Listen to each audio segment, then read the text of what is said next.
Attorney, paano kung nawala ko ang duplicate original copy ng aking titulo ng lupa?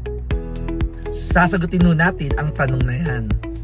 Sa ilalim ng torrent system, ang inyong titulo o ang transfer certificate of title ang patunay ng inyong pag-aari sa inyong ari-arian. Kung kaya, napakahalaga na ito ay inyong maingatan. Sa sandali na ito'y mawala, maaari kayong magsampa ng petisyon sa korte, a petition for the issuance of the second owner's duplicate copy ng inyong titulo.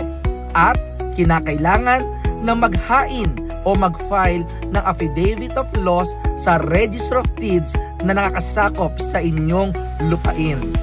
Ihanda lamang ang inyong kopya ng certified true copy ng inyong titulo na maaaring makuha sa Registry of Deeds.